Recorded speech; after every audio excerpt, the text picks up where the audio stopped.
Welcome to Ridgewood Talks.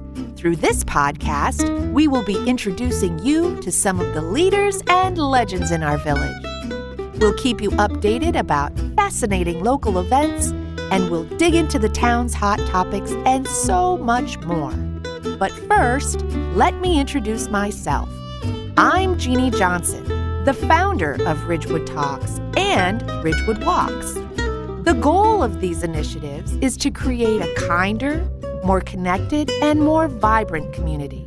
I'm thrilled to be co-hosting this podcast with my good friend and all-around wonderful guy, Jordan Kaufman. We look forward to meeting with you weekly and hearing your thoughts on who and what you'd like to learn about in our beautiful hometown. Enjoy this episode.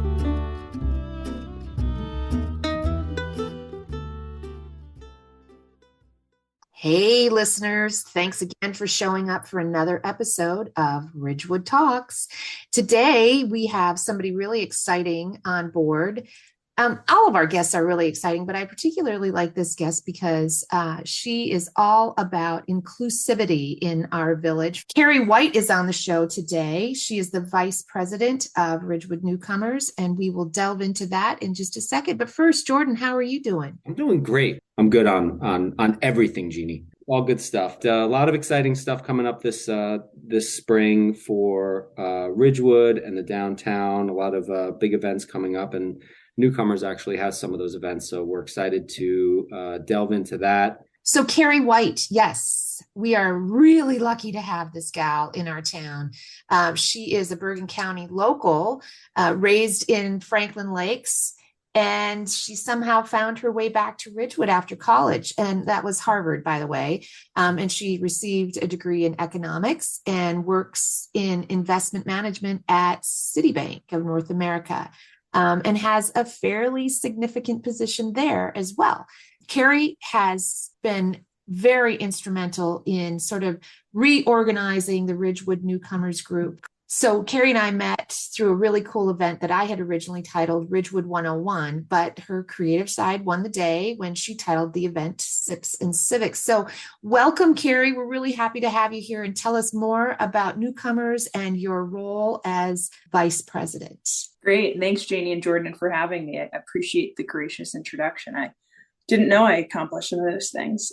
So I moved here, as Jeannie was saying. I'm from Franklin Lakes originally. Spent a decade in the West Village with my now husband, and we were looking for a place to put down roots. So I was from Franklin Lakes, classic acre zoning, getting your car to go anywhere. He was from Washington, D.C. We settled in the village where we didn't own a car. So one of the things that he was really interested in, and I kind of agreed with, and I'm so happy I did, is finding a place that's really walkable, a place with a great downtown, easy to commute, bars, restaurants, all that sort of stuff. When we got to Ridgewood, we got so much more. So we were moving here just in the middle of the pandemic, and I actually joined Ridgewood Newcomers before we closed on our house. There were some delays there, but I was just kind of shocked at how civic and community oriented this town was. Here I was living in my parents' house in the middle of COVID with my spouse, and I got an email from someone saying, hey, you should really think about going to this event called the Ladies Summer Social to get to know some of your new neighbors.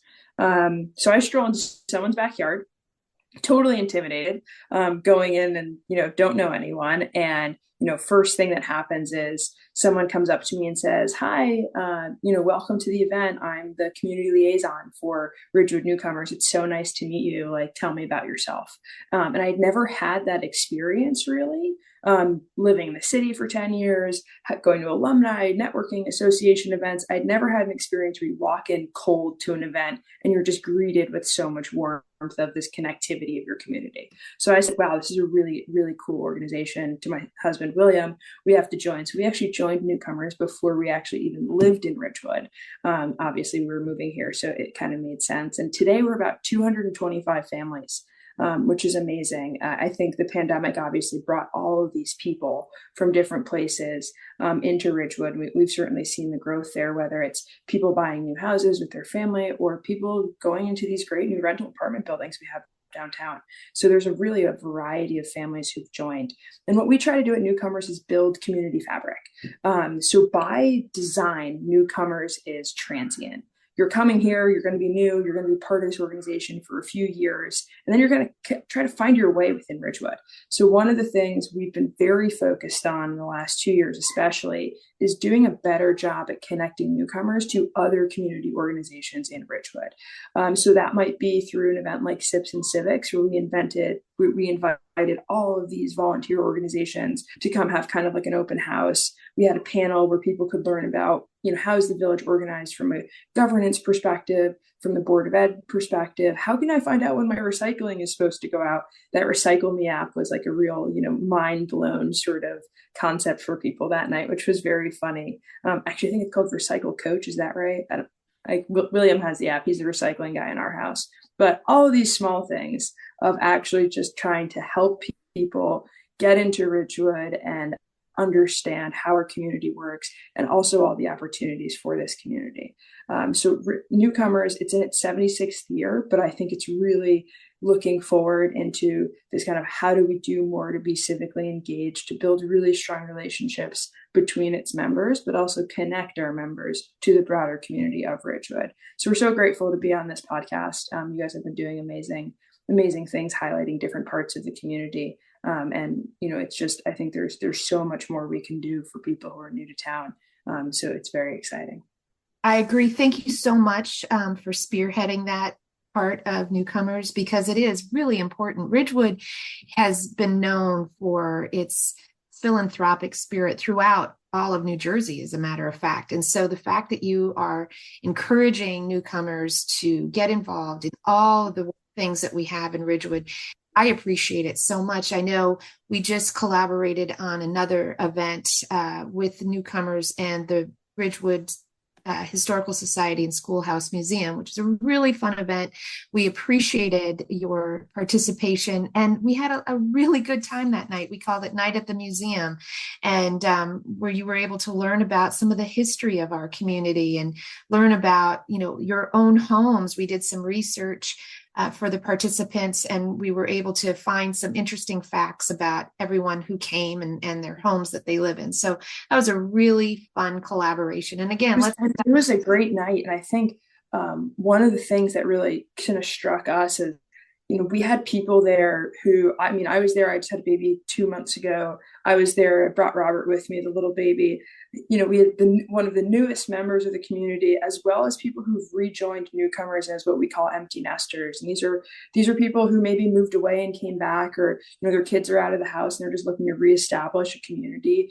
And so we had people from literally all spans of life in the schoolhouse. And people might learn about the Schoolhouse Museum through a field trip or something, but how cool is it that we got new members of the community in there early, and just an opportunity to kind of mingle across all different interests and groups. So we were so grateful that you guys opened up the schoolhouse to us, and the house research was so much fun. I mean, people were blown away by the concept of, my house, the resident of my house in the 60s was the first person to get an overnight parking ticket for the restrictions on parking. And it's like such a silly sort of thing, but it really connects you to people who lived there before you. It's classic Ridgewood. Really cool. Yeah. Well, Jeannie, I have to tell you, the house research on my home, some very impressive poet lived here.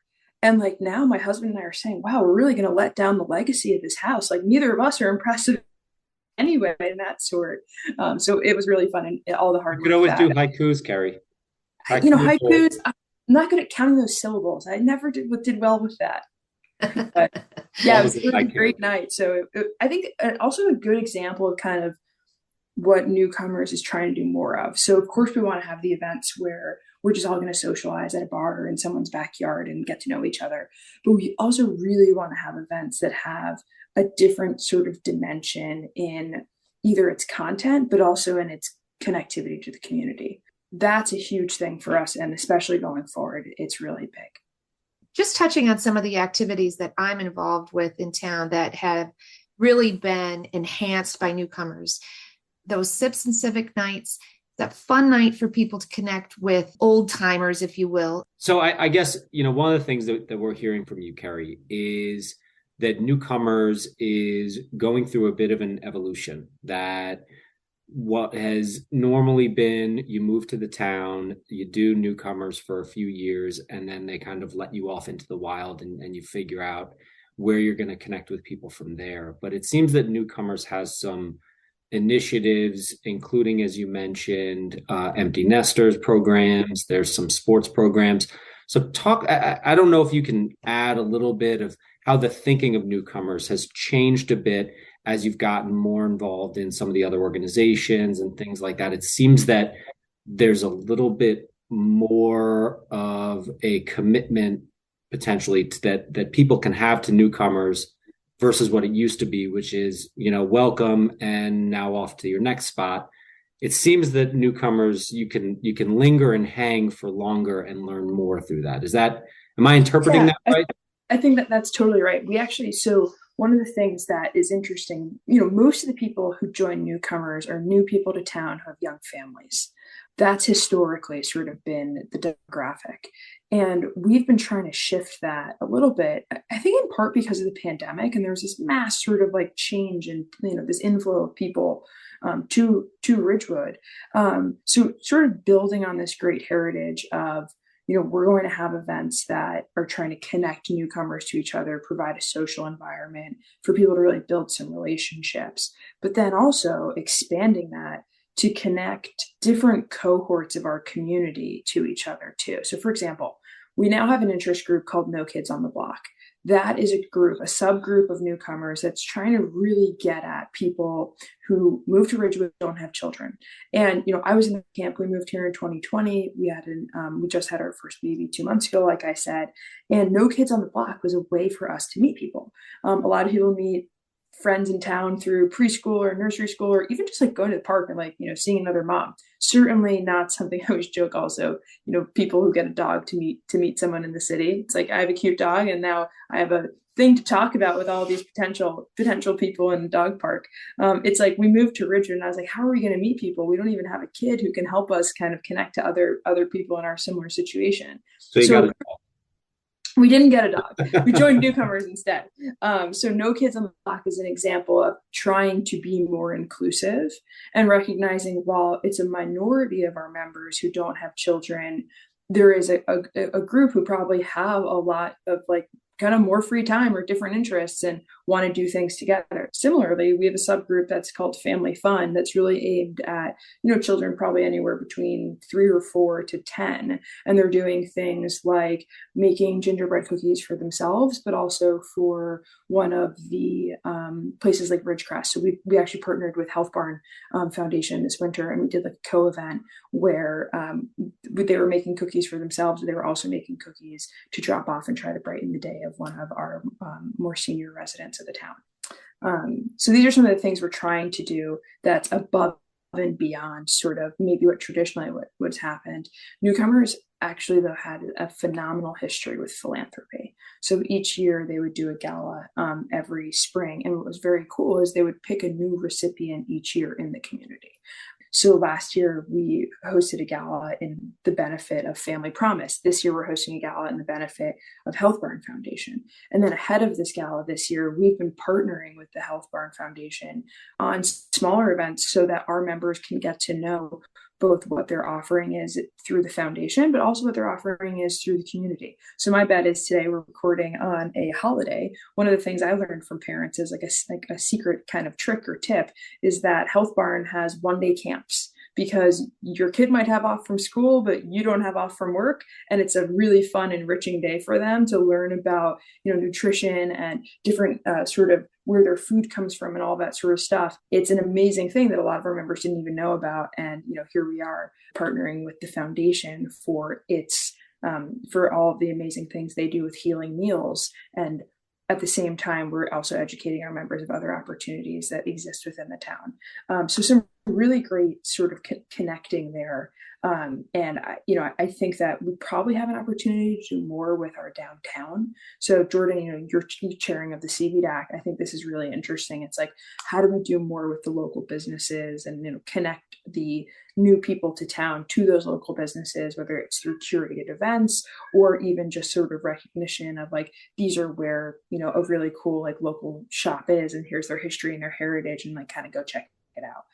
I think what you mentioned there is something that's really important to highlight for a second, which is one of the things that Ridgewood's working on, our focus for our new council, is communication within the town, because our communication's kind of been in silos. I mean, one of the reasons why Jeannie and I feel so strongly about this podcast and everything else is just how do we create better communication within the town, because its local newspapers have kind of just disappeared. So one of the things I think you're touching on here is Newcomers is a way to communicate to new residents about organizations, whether it's communicating through email or doing events, because that's also the way we learn about things, right? We submerge ourselves in an environment and suddenly we say, oh, look at this. This is cool.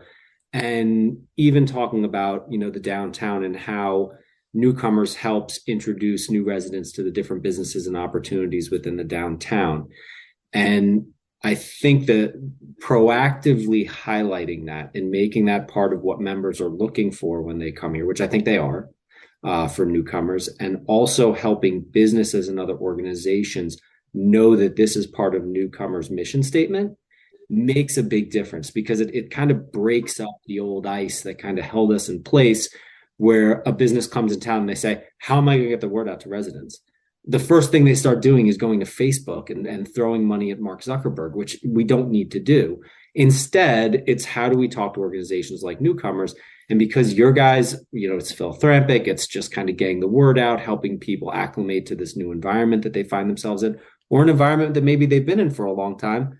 But just because you've lived here for 15 years doesn't mean you know anything about Health Barn. That's not like a prerequisite to, how long you've been here. So I think there's a lot that you kind of said there in a bucket, and just to kind of, pull it apart a little bit of Newcomers is a great place to learn about what's going on in town, what businesses are there, what organizations, what they're doing.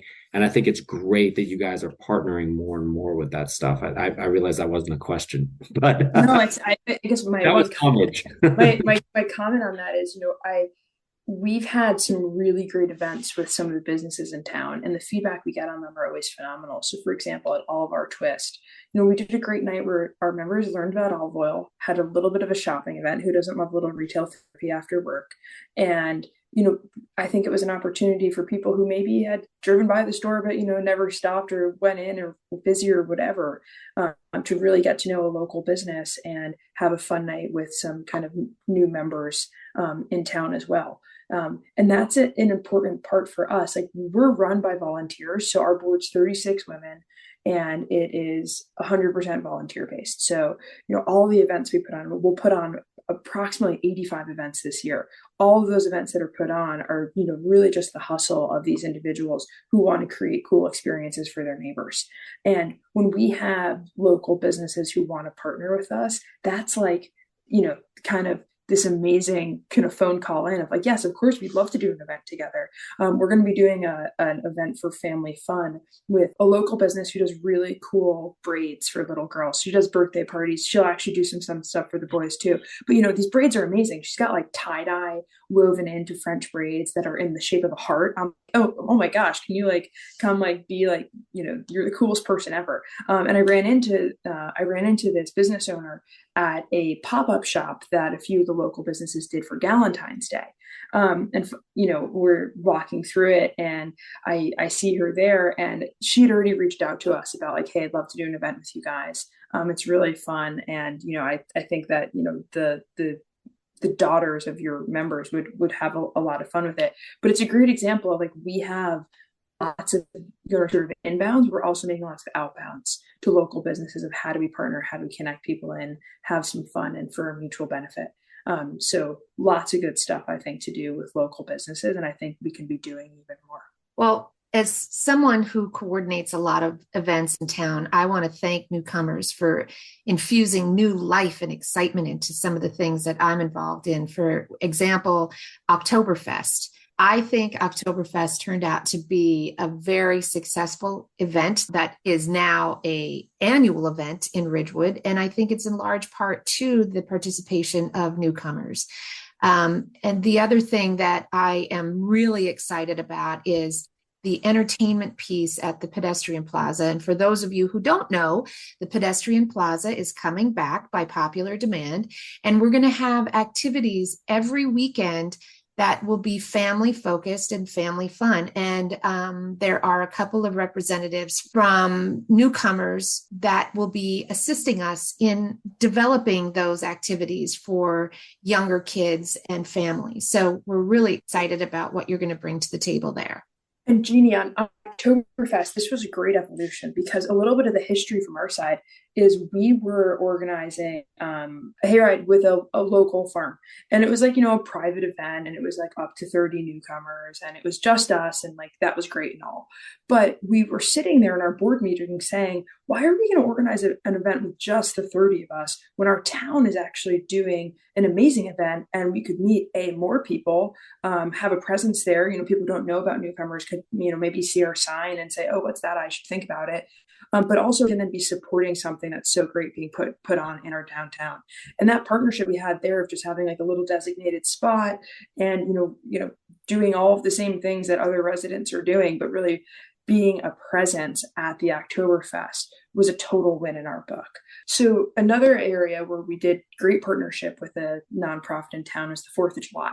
So lots of people who move here don't realize that the 4th of July is actually organized by a private nonprofit.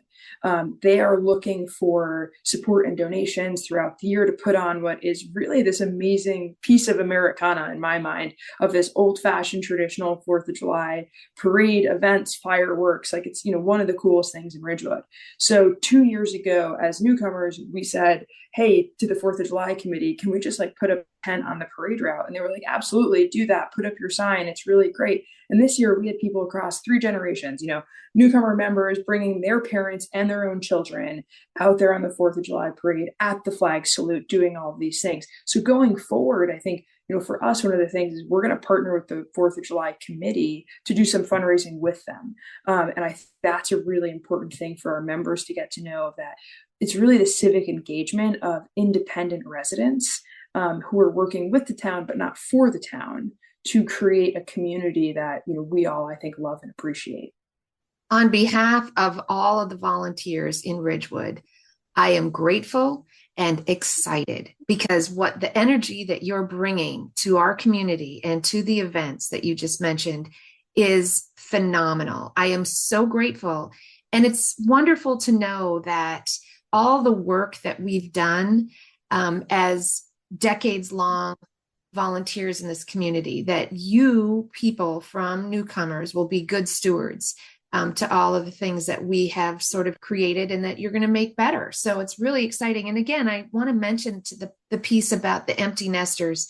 My husband and I are empty nesters, and we have been invited to some of the newcomer empty nester events, and they are phenomenal. So you capture, as you said earlier, an entire group that there isn't any group in town that is missed by newcomers. Is that right? That's certainly our aim. I think we're trying to be as inclusive as possible. And, it starts with how we recruit. So historically, for the Lady Summer Social, which is the kickoff event each year in August, we would go through and we would look at kind of home sales, home purchases, and try to figure out who's new to town. We'd send someone an invitation. That doesn't capture all of the new people in our town. Obviously, there are people who rent, there are people who buy, there are people who have lived here, and we call them boomerangers. Like Jordan and Justine, you guys are great examples. Lived in Ridgewood, and I joke, you left, you came back. It should be called newcomers and boomerangers. People who want to get involved and meet new people in the community. So we're trying to be as inclusive as possible, and we're really changing sort of our strategy about how we get the word out about us. It used to just be word of mouth. This year, we're trying to tap into the HSA presidents at all 5 have the elementary schools, so that we have a really good representation geographically across the town. We're trying to connect with other community organizations to say, if you have any new people move to town and they're looking for something, and just education, this is what we do, please refer them to us. We would love for them to be part of our group. And again, the group's a nonprofit. It's like the only thing that we're looking for is to bring more people into the fold, to build meaningful relationships with each other and connect more new members, in more new people in Ridgewood to the greater community. So that's our aim, that's our interest. So, there's lots of opportunity of being as inclusive as we possibly can. And it's certainly one of our aspirations. And, we're getting better. We have a great history and heritage, and we're just really trying to evolve it for kind of this next decade.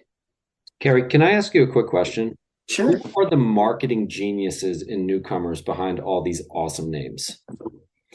It's got to be you, Kerry. I mean, the interest groups. No, I mean, these are some of the names in there have been kind of decades long. I will say, so we've had some really phenomenal members. So our website logo was totally rebuilt. There's a member of ours who is a professional marketing person, and she did all of this pro bono for us. And it was an incredible project, probably took the better part of, 3 to 6 months. I don't even know, and really helped us institutionalize. So, we went from collecting sort of funds to do events on, First Cash or Venmo, to actually having a real website and institution set up, which makes it a lot easier, by the way, to do the year-end books for all of us who are on the hook for that.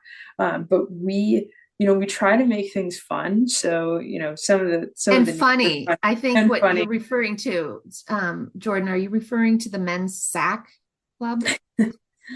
I was not specifically referring. I have no comment on that one. But for those of you who are listening, yes, Newcomers has a subgroup called Men's Sack, and it is a sports activity committee. Yes, thank you. Yeah. Sports activity committee. So, but it is a very interesting and intriguing name. So I'm sure that you get a lot of. We have to keep it light, It's we try to come up with some themes that are fun. So in Working Women, for example, this is we're doing a repeat event after popular demand called S'mores and Pours. And it's like, you get a group together. It's amazing, of 40 to 50 women who come off the train or out of their Zooms from their house and are hanging out and roasting marshmallows and putting together s'mores. These are, grown adults who are getting just as excited about s'mores as, little kids.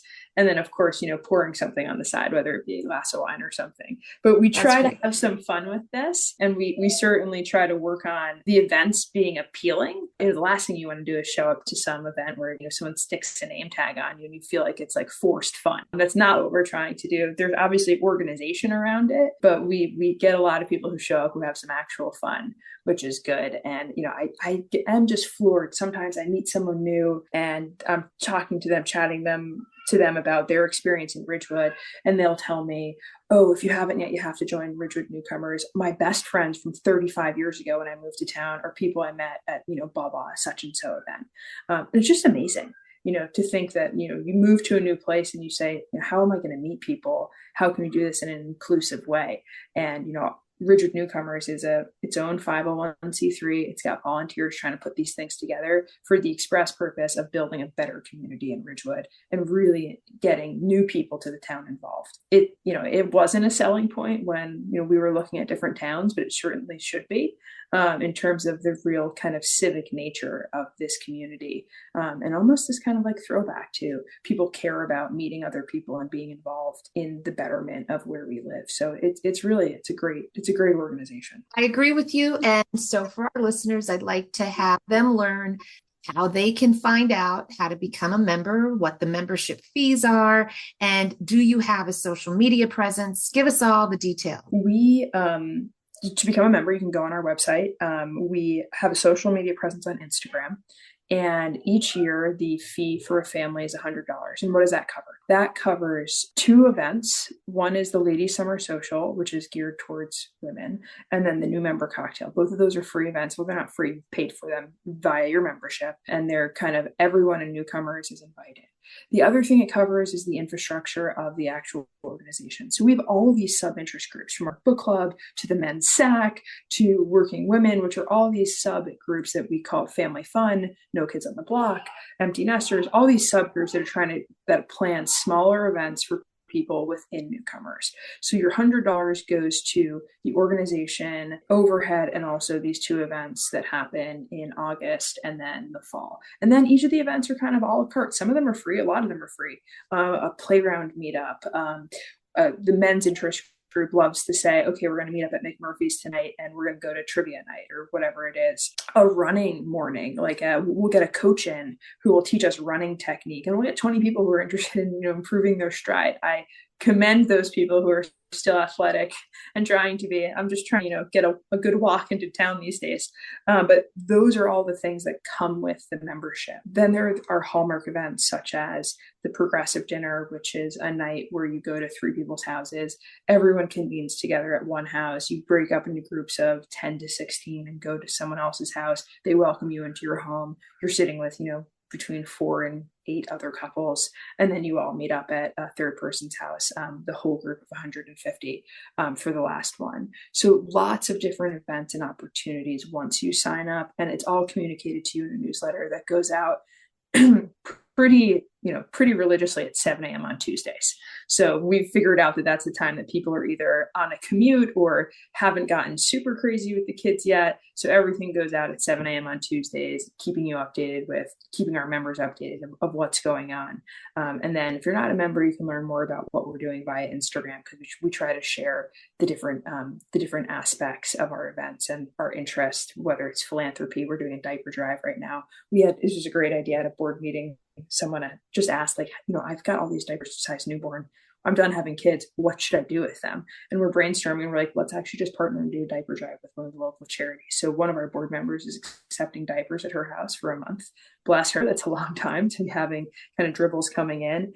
And, it's just something that's small that we figured out that we could do to kind of be good citizens and good members of this community. So really encourage people, if you want to learn more, go on our website, follow us on Instagram. So the website address is Ridgewood Newcomers and the Instagram handle is Ridgewood Newcomers. So for those of you listening who are eager to get involved, please check it out.